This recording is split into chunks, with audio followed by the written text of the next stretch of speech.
Muito bem, nesse espaço do Economia e Desenvolvimento, vamos conversar com o nosso comentarista aqui, Luiz Steglich Costa, né, Luizinho? Prazer. Conhecido como Luizinho, né, Luiz? Como é que estão as coisas? Tudo bem, Silvio. Bom estar aqui contigo de novo. Começamos no junho já, né? Sexto mês do ano, né? Junho. Já está estourando aí. E em junho, nós estamos em junho, a pandemia aqui no Brasil se agravou, começou mesmo em março do ano passado. Desde lá para cá, essas coisas que nós já sabemos que aconteceram, né? Parece que muitas coisas ainda não aprendemos da pandemia, estamos num aprendizado. Como é que tu está vendo essas últimas medidas do governo do Estado em relação à pandemia, Luiz? Eu te devolvo com uma pergunta, Silvio. Tu compreendeu esses 3 As? O aviso, alerta e ação?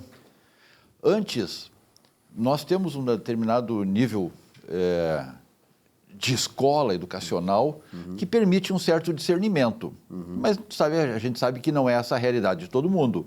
Eu conheci, Luiz, desculpa te interromper aqui no começo, os 5S, lembra os 5S de administração e tal, que veio lá dos tigres asiáticos, do Japão, que era um modelo de administração que, afinal, foi o responsável, né, talvez em grande parte, né, pelo surgimento e consolidação dos tigres asiáticos, né, Coreia do Norte, Coreia do Sul, Japão, enfim, aqueles países lá que acabaram se desenvolvendo usando o chamado 5S. Mas eu não entendo esses 3 As aí. Se nós estamos com dificuldade de compreender efetivamente qual é a ação que é desejada, que é esperada, e eu tive conversando com muita gente nesse final de semana, até no intuito de me inteirar dessa compreensão, as pessoas não compreendem. O que é um aviso? O que ela tem que fazer quando o município recebeu um aviso, quando recebeu um alerta? Não existe esse conceito. Com as bandeiras, era mais fácil, porque todo mundo cresceu nesse Brasil enxergando uma sinaleira. É verde, é amarelo, é vermelho e bandeira preta na praia, ou seja, horror, terror. Então, existe muita dificuldade das pessoas compreenderem. A pandemia está entrando numa 3ª onda aí, e pelo jeito, pela forma como vem mostrando em algumas cidades que tem sido noticiada, ela vai ser muito violenta. Não existe mais essa proteção de grandes grupos, de grandes regiões. Então, ela está indo de uma cidade para outra, a gente está vendo aí, pelos noticiários, né, crescimentos na ordem de 100%, 80%, 60%. Isso eu acho um absurdo. Entendo que existe uma pesquisa de muito tempo atrás que define moral ética e moral punitiva. Eu vou falar só da moral punitiva, que é aquele conceito em que tu faz ou deixa de fazer algo se não pela punição. Ou seja, 97% da população não brasileira mundial tem a moral punitiva. Ou seja, faz ou deixa de fazer se não pela punição. Eu só vou deixar de fazer uma festa se eu for efetivamente punido por isto. Não estou falando que as pessoas não podem ir a um local, sentar, fazer sua refeição. Eu sempre defendi todo o comércio aberto. Agora, as regras têm que ser cumpridas e quem não as cumprir tem que ser punido, efetivamente punido. Não é chegar lá, desfez a festa e acabou. Desfez, foi notificado. Foi notificado, isso aí vai para uma comissão judicante analisar, enfim. A punição vai perder o sentido no tempo. Isso que tu fala aí, Luiz, vem exatamente ao encontro daquilo que eu sempre defini com relação à educação. Por exemplo, aqui no Brasil, por essa questão ideológica, está se implantando nos colégios, tá, desde o 1º ano, o ensino fundamental, a não punição do aluno. O que é a não punição do aluno?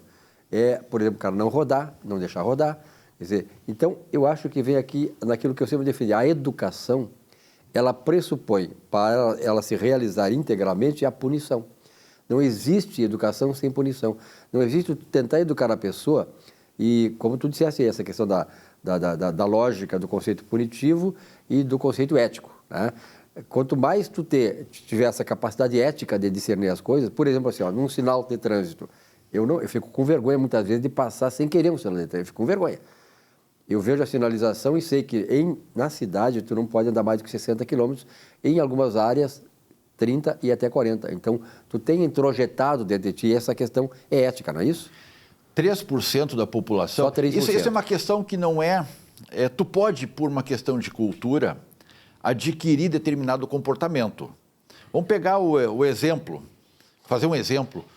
Na Alemanha, o alemão residente lá, o alemão de raiz, digamos. O alemão raiz, não o Nutella, o raiz, ele tem um comportamento extremamente regrado. E ele é monitorado e ele é punido. Ele sai para os locais de turismo sexual. Por que ele vai visitar esses locais? Porque no país dele é proibido. Então, o fato dele ele ter medo da punição e não fazer, não significa que o ser humano está condicionado àquele comportamento. Ele está condicionado àquele comportamento, mas aonde saiu o braço da lei que pode puni-lo, ele volta àqueles 97% que é da essência. Ele vai cometer o ilícito. Se tiver que sair com uma menor de idade, ele vai sair. Por quê? Porque o risco da punição está muito longe. E é uma situação instintiva também, né, Luiz? Porque, na verdade, assim, ó... Nada contra os alemães, tá? Claro, foi só um exemplo ilustrativo. Mas o desenvolvimento da civilização, quer dizer, o convívio, depois que a agricultura passou a ser... o nômade passou a ser mais fixado na terra, e tal, que veio a urbanização e tal, ele pressupõe a restrição, você dominar o instinto. Quando tu domina o instinto, que o instinto do ser humano, o que é? Do homem? É caçar. Caçar, inclusive, mulheres e tal, essa coisa toda. Quer dizer, então, a questão da liberalidade sexual, ela tem que ser contida através da restrição do domínio do instinto. Então, é como mais ou menos isso que está acontecendo. Mas o instinto só é dominado pela punição. Exatamente. Pela punição. Mas é...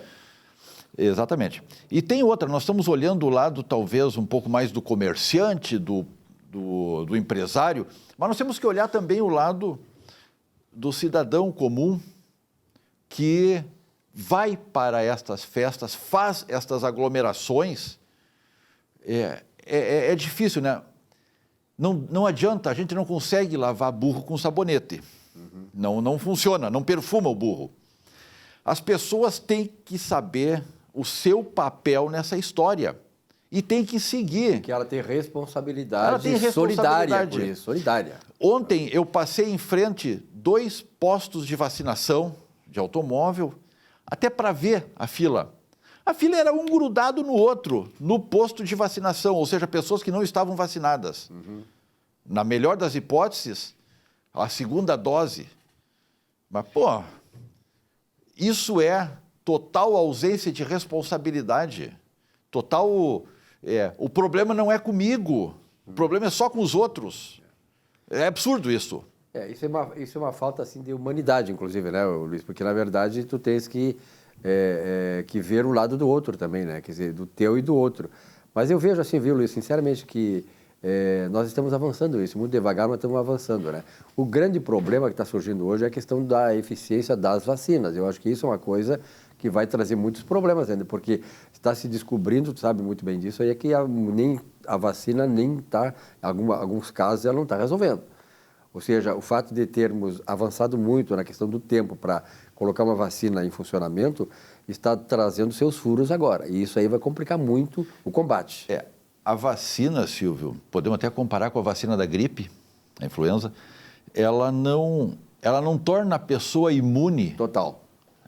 Não torna imune em nada. Nada. Ela aumenta a condição de resistir a um ataque do vírus. E isso não faz com que a pessoa não tenha e não porte o vírus e não leve para as pessoas que não estão vacinadas, que não têm condição ainda, por uma vacina, de ter seu corpo se comportando melhor, reagindo melhor a uma contaminação. Então, nós estamos tendo agora, saiu todo mundo para a rua, aumentando as contaminações, e as pessoas que estão vacinadas também relaxaram no seu comportamento, e elas são vetores. Elas têm que ter um mínimo de comportamento, assim, se isolar também um certo pouco e ter esse cuidado, né? Luiz, eu acho que foi uma bela reflexão, obrigado pela tua presença aqui, né? Foi um prazer, Silvio. Próxima oportunidade para nós bater um papo aí também, tá bom? Um rápido intervalo, já voltamos aqui com o nosso Economia e Desenvolvimento. Até já.